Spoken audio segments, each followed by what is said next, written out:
Hi, my name is Alex Katsarides, and I'm here with Ron Dailey, a Torrance resident and Vietnam veteran in honor of America's 250th birthday. Ron, could you introduce yourself and tell me about your service? Well, my name is Ron Dailey. I've lived in Torrance since around 1950. Was drafted in 1968. Went to Fort Ord for basic training and Fort Lewis, Washington for advanced infantry training, which I was in the infantry. And from there I was deployed to Vietnam in July of 1968. So how old were you when you were drafted? 20. How old were you when you were deployed? Oh, I actually spent a year in the military, in the Army, and so I was just 21, when I served my time. So after you got the call that you were drafted, what was kind of going through your head when you got the call? Say goodbye to your friends. We got another job to do here. Back in that day, everybody was being drafted. Except for a lot of people that volunteered for other branches of the service, such as Air Force, Navy, not Marines. Marines, they kind of picked at the draft and picked and choose out of the draft for the Marine Corps. Of course, there was volunteers for the Marines, but usually they just volunteered you. Were you expecting to get drafted? Yes, because that was the sign of the times during Vietnam, that it was like you ask your friend, you got yours yet? It was common, very common. What was kind of going through your and everyone around you's head when everybody was getting drafted? I was working at the time at Ted Green's Chevrolet, which is a Chevrolet dealer on Hawthorne Boulevard. Other friends I had friends that were working there. I had other friends that volunteered for the draft. So we all kind of knew that we were going to end up in the Army or in a branch of the service at that time. Pretty much all people, of that age, 18 to 21, and some a little older, we were just getting called. So what was your life like before? Before I went in the Army? Mm-hmm. Well, I graduated from South High in 1966. I was worked as a mechanic in the service department for Ted Green Chevrolet, like I stated, and hung out with my friends, and we hunted and we fished, and we just had a leisurely life and just went day to day, and that you do it when you're 20 years old, until we got what everybody terms that back then, they knew it. It's called greetings. Greetings, your president wants you, pretty much is what it said. I don't remember the exact wording, but I do remember the greetings. Do you have siblings or anything? No. So what were your parents' reactions? How were they all feeling during this time? Well, I don't think my mother was too comfortable with it. My dad, he was just like, you have a job to do. He actually took me to the induction center and dropped me off downtown LA, where all of a sudden I ran into another high school friend that happened to be drafted the same day. We kind of latched onto each other because neither one of us knew what we were in for. And he ended up being in artillery and going to Germany, where I was infantry and went to Vietnam. After we both got back out of the service, we became very close as brothers and were roommates, and to this day we're still very close friends. Oh my gosh, that's so amazing. Can you briefly talk about the Vietnam War and why it was so intense for the U.S.? It was intense. It's kind of hard to explain. You're called up, you go, and typically I think of my era and generation, when you had a job to do, you just went and didn't really read too much into it and pretty much followed your orders and what you needed to do, and learned what you can for your self-preservation and your people around you. Vietnam was an interesting experience. Since I met my friend John Nash, who got me involved in the Vietnam Vets of America, we actually have been friends for probably 50 years, but neither one of us, even through all that friendship, ever discussed our being Vietnam vets at the time, till he was driving by my house one day about 4 years ago and said, "Are you a Vietnam vet?" And I said, "Well, yeah." And he goes, "Yeah, so am I." But we'd been close friends, and we didn't even discuss it. It was this thing, you weren't really welcomed home back then. You came home, I remember coming home in the San Francisco airport. I saw Army uniforms hanging all over in the men's room. People were shedding them as quick as they could, and that was just, it seemed like it was the way it was back then. And you just moved forward and went on with whatever you thought you could do, and go back and get back into society. Can you kind of talk about like why people viewed this as such a negative thing at the time? I don't think I really viewed it as a negative thing. I didn't really view it as anything. You were called to duty, you went, you just did it as like that was just something you did. I thought about that often, but I've never really analyzed what was going on, why we were there, or anything like that. You just lived day to day and counted the days till you went home, and that's the way it was with me, at least. I know everybody has different experiences, different feelings, different vibes, but that's kind of the way I am, though. I just kind of do what I had to do to get through the day, or I was a contractor for 20 years, and it's like building a building. You get up in the morning and you do what you have to do to continue the building of that building. The same was with when you're in the Army, even in a war zone like that. You get your orders, you get up, all of a sudden you're going to go on patrols. I started out there in what they call mobile riverine in the Mekong Delta, which we pulled our operations on river boats. The river boats were operated by the Navy. They would take us out on the rivers and drop us off, and then we'd go out and run patrols and what we called sweeps, and looking for the North Vietnamese or the Viet Cong, whoever happened to be in that area, trying to clear out the enemy, basically, is what they were. And so what was your time there like? Like, were you able to like kind of build relationship? Well, with me, yeah, you have relationships with everybody you're serving with at the time, pretty tight relationships because you're relying on each other. I hadn't really kept in touch with anybody that I was actually served with in Vietnam. We were in a field, self-constructed bunker, and out in the jungle, sleeping on the ground. And if we were lucky enough, they'd bring in hot food once in a while. We'd run patrols. We'd have security. A lot of times we'd go up for the local villages, and we'd be security for them clearing wood lines. So there's a clear area between wherever your camps were and the jungle and the wood lines. How does it work? Like, do you just get dropped off at base and then you hike for however long and then you go to the bunker? Well, kind of. But what happens is like we were after it was Mobile Riverine. When we were in Mobile Riverine, we were actually stationed on a Navy barracks ship that had a marina attached to it. Which actually was, pretty soft duty because we got to eat the Navy cooking, which was a luxury at that point in time. But they turned my unit into air mobile, meaning that we were transported by helicopter. The helicopters would drop us off at what we call an LZ, meaning landing zone. We'd hit this LZ and we would get and regroup, and a lot of times it's the whole company, and you'd have, I was in Charlie Company, you'd have Alpha Company in one area, Bravo in another, and we'd all what we called a sweep. The sweep, where you just went through the whole area, all spread out, looking for any evidence of Viet Cong or like that. How many miles are you guys walking? It was all different, depending on what the operation was, which you called an op, at the time. And some days you'd be going into villages and going through the villages and clearing out any evidence of any Viet Cong or some of the village people that were being abused by the enemy. Other days you're just walking through rice paddies and come up with nothing.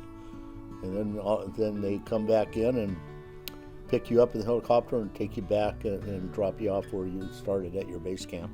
How many days at a time are you out doing this? Me, particularly in the the unit I was in, we were never really out more than a day or two.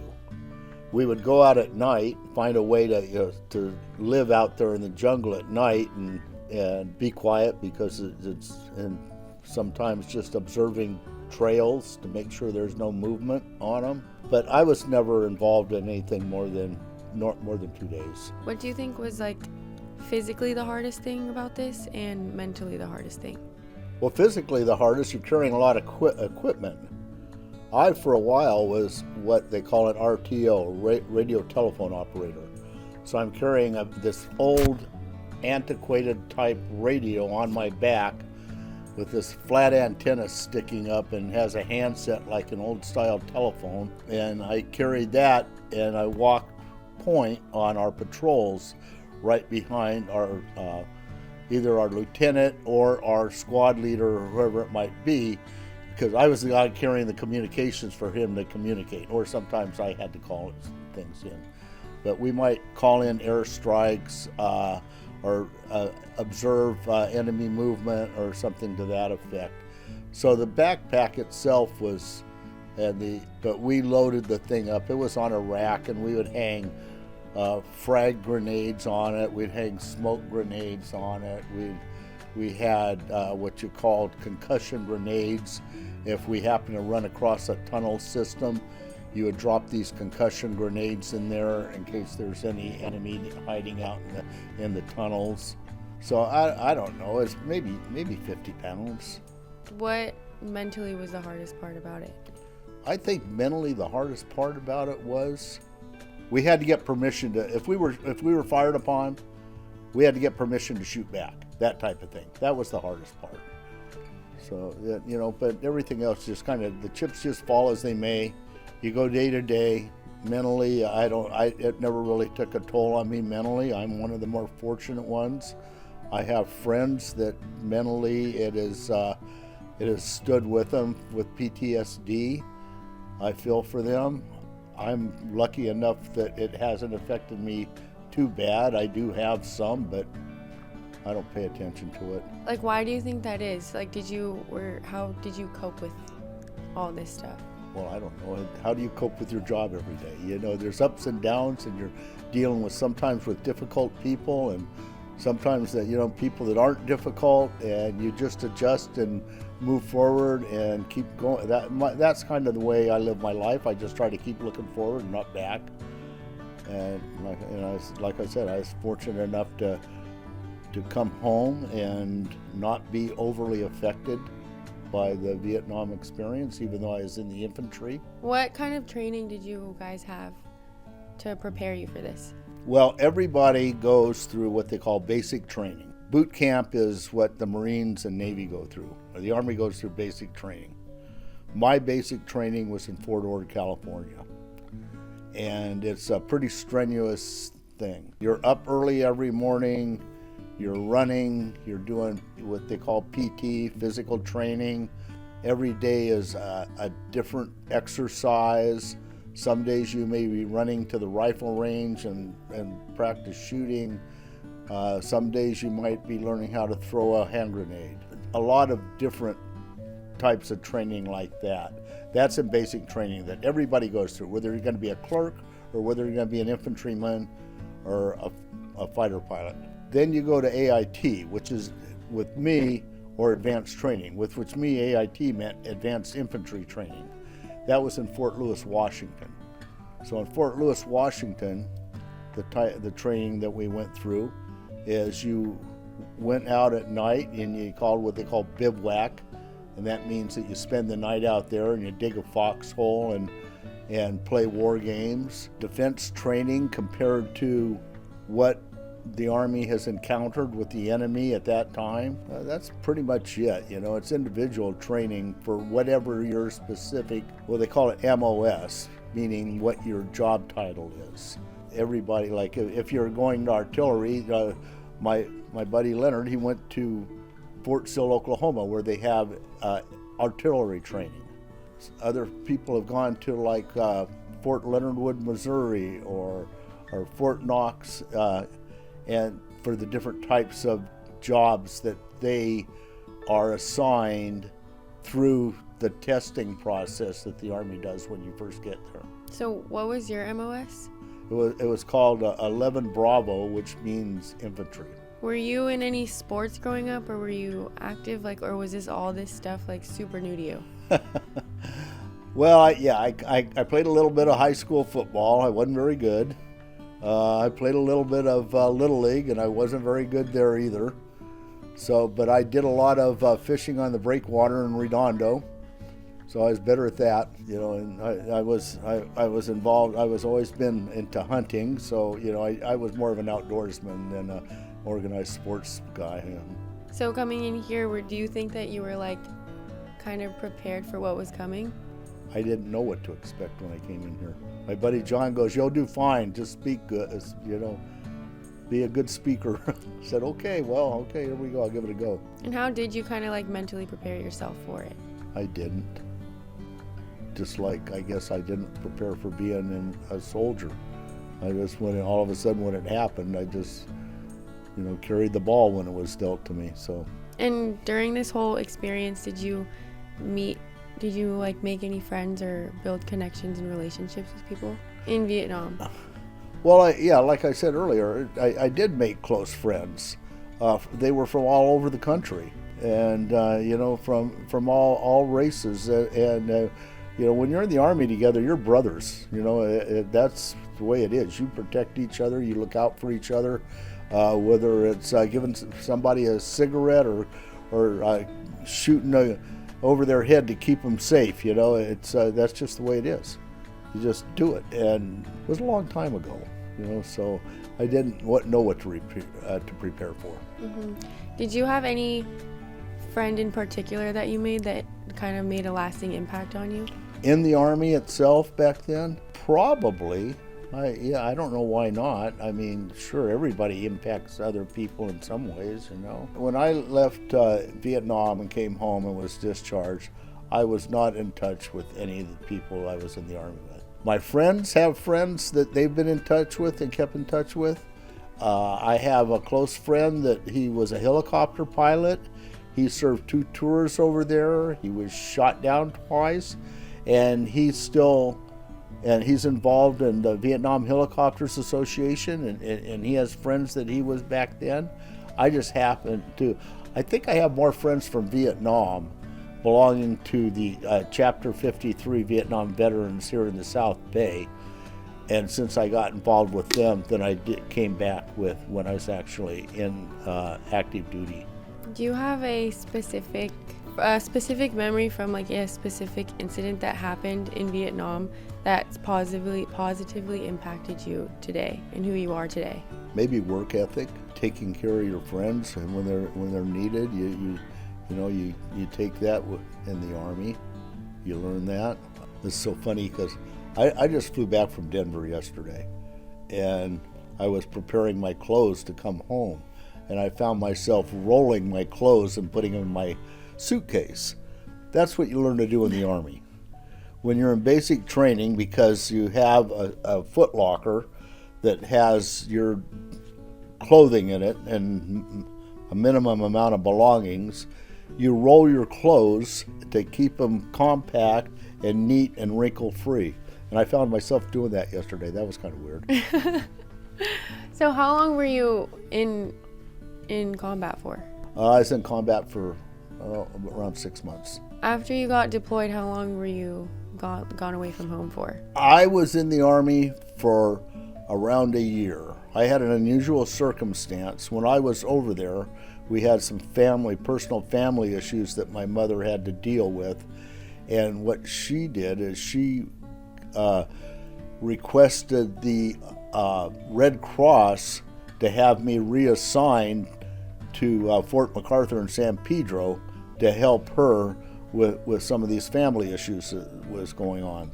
I went in one day to the headquarters in our company and asked them, I wanted to go on R&R, rest and recuperation, where you could go to different places in the world.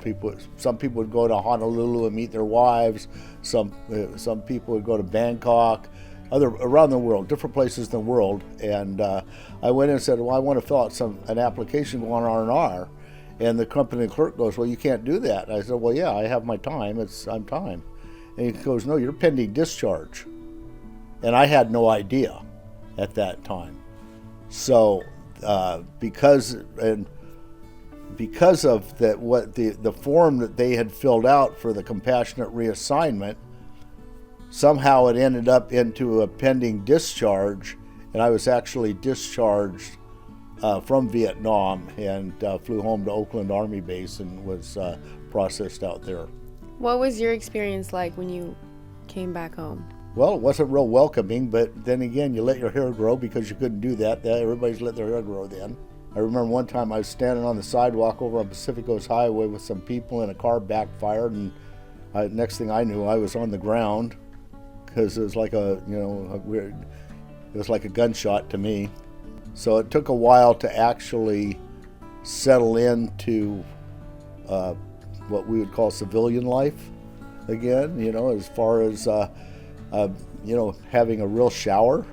But yeah, when we came home, it was just kind of put it behind you. How long do you think that it took for you to kind of adjust to regular life again? Probably a few months to really kind of settle in and sleep in a bed and all those nice things that you get to do, when you're in the military, out in the field in a combat zone. So in combat, what were the conditions like? We slept in what they called, we call it a bunker. We had to fill these sandbags and stack them up around a low wood structure. We'd sleep on the ground. So there was 4 of us to each one of these bunkers. We had little peepholes out that we could stick our guns out if we had to, and it was like camping in a way. How did you guys, what did you eat? At different times we ate, a lot of times we did have they'd bring hot meals into us.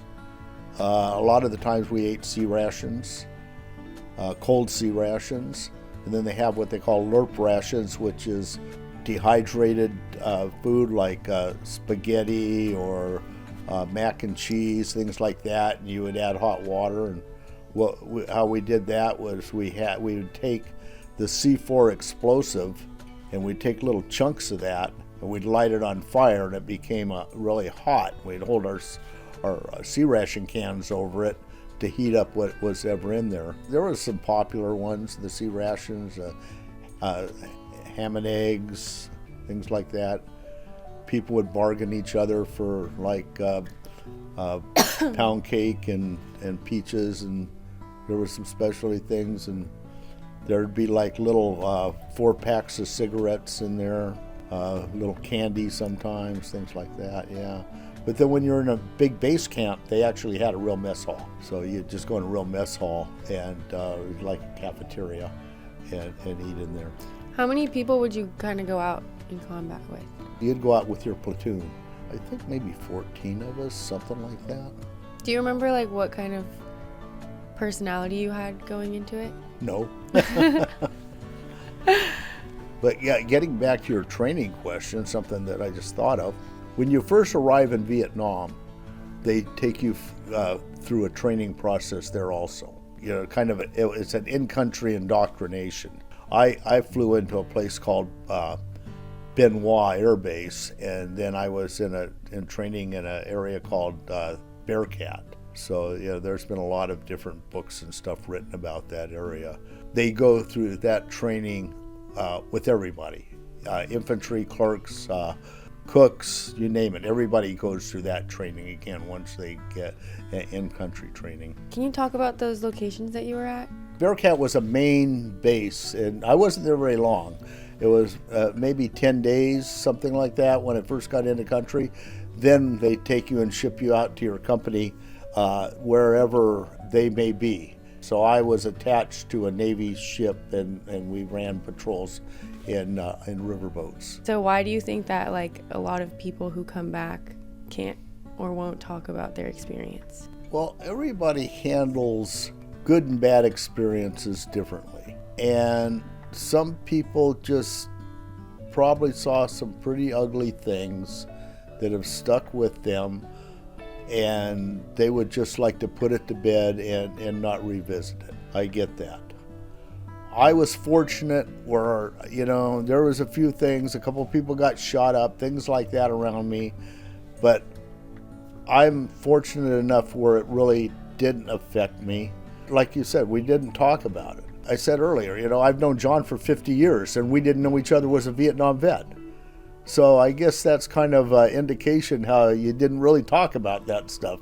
You just came home and you got back into your lives, and him and I would go out, we'd do our dirt riding, and and we didn't know anything about war. We just knew whether our shocks were working right or something on our dirt bikes. So no matter what you were into, what job you did, you just came back and you just moved forward in life. Another one of our vet brothers, he was in artillery in the same area I was in, and it's funny. He always says, we do an icebreaker in front of all our meetings, and then he always goes, "Yeah," he goes, "I was the guy protecting you," and he was, and thankfully so. How do you think that the military has evolved over the years? How would you kind of compare it to how it was when you were in combat? Well, from what I know about the military today, to compare to the military when we were there in the 60s and early 70s, a lot of it's a lot softer.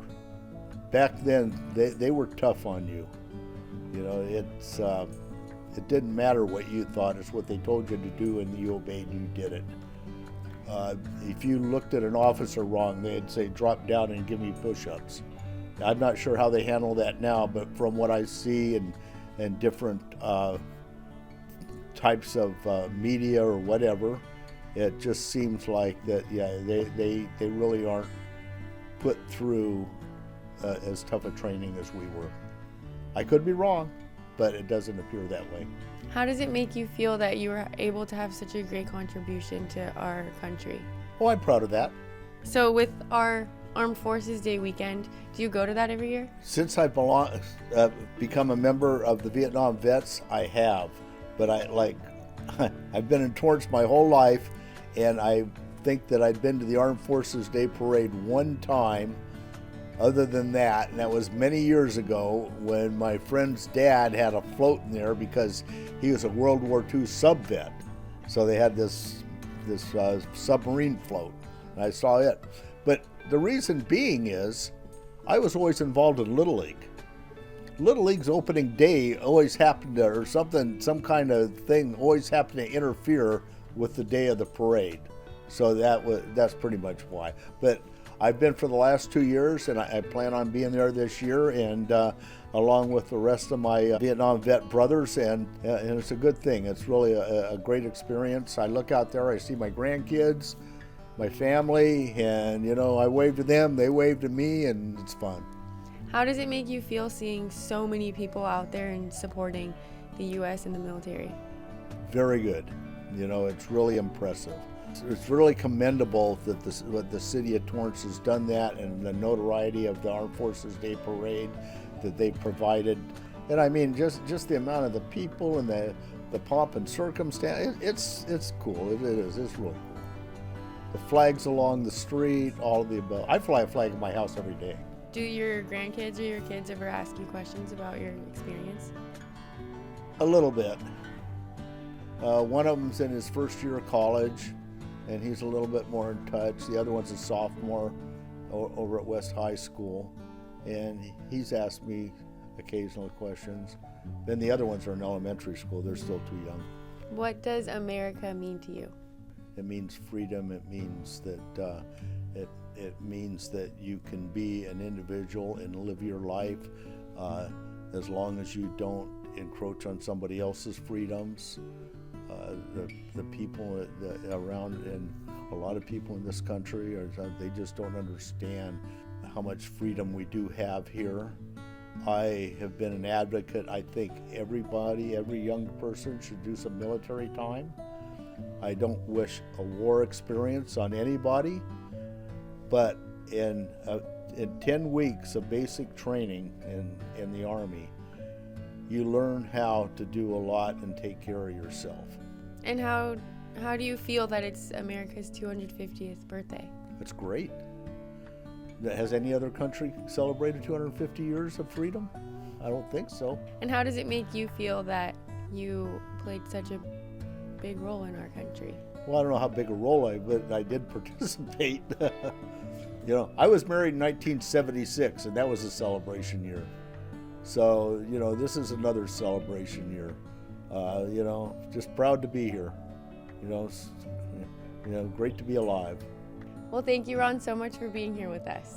And keep up on our series for America's 250th birthday. And stay connected with us on YouTube, Instagram, and Facebook.